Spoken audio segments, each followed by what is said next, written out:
আজকের ঘটনাটি শুনলে আপনাদের চোখে পানি আসতে বাধ্য হবে, তাই পুরো ঘটনাটি শুনুন। আর আইডিটা ফিউজ আছে, সবাই একটু বেশি বেশি কপি লিঙ্ক করে দিন। 5 GB MB কিনে সোজা বিছানায় চলে গেলাম। শীতের রাত, লেপ মুড়ি দিয়ে শুয়ে থেকে 18+ সাইডে প্রবেশ করলাম। যখন পিনিক ওঠে তখনই নিজেকে সামলে রাখা কঠিন, তাই তো এমবি কিনলাম। স্ক্রল করতে করতে দারুণ একটা ভিডিও এসে পড়ছে। নিজেকে সামলে রাখা কঠিন, প্যান্টের বোতামটাও অলরেডি খুলে ফেলেছি। হঠাৎ বুকে প্রচণ্ড ব্যথা অনুভব করি। সকাল থেকে ব্যথা ব্যথা লাগছিল, কিন্তু এখন অসহনীয় ব্যথা। বুক চেপে ধরে কিছুক্ষণ বসে থাকলাম, তারপর আর বসে থাকতে না পেরে পড়ে গেলাম বিছানাতেই।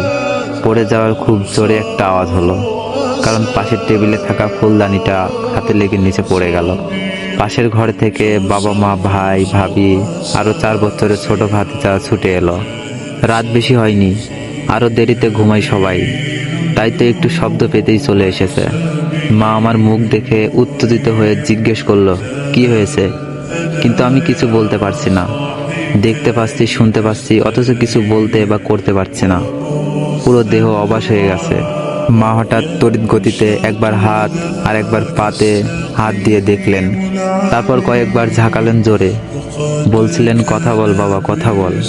কিন্তু আমি তো কিছুই বলতে পারছি না। বাবাও পাশে ধপাস করে বসে পড়লেন।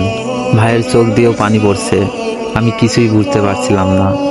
আমার 4 বছরের ভাতিজা যখন আমার হাত ধরে বলল, চাচ্চু কথা বলো, কি হয়েছে তোমার? তখন ওকে উত্তর দিতে খুব মন চাইছিল, কিন্তু কিছুই বলতে পারলাম না।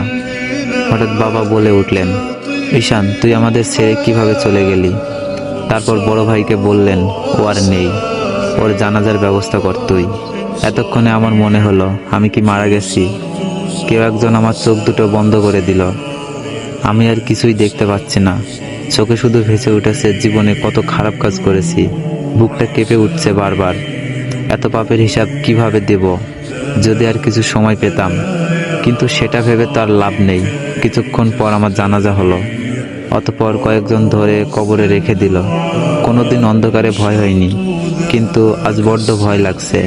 চিৎকার করে বলতে চাইছিলাম, আমাকে একা রেখে যেও না এখানে, আমার খুব ভয় করছে। কিন্তু সেটা আর হলো না। সবাই একটু একটু করে মাটি দিয়ে কবরটা একেবারে অন্ধকার করে দিয়ে চলে গেল। আমার করা সব পাপের কথা আরেকবার মনে হলো। খাটের নিচে মোবাইলটাও পড়ে গেছে, সাইডে ঢোকা অবস্থায় হয়তো পড়ে আছে। আল্লাহ আমাদের বোঝার তৌফিক দান করুন, আমিন।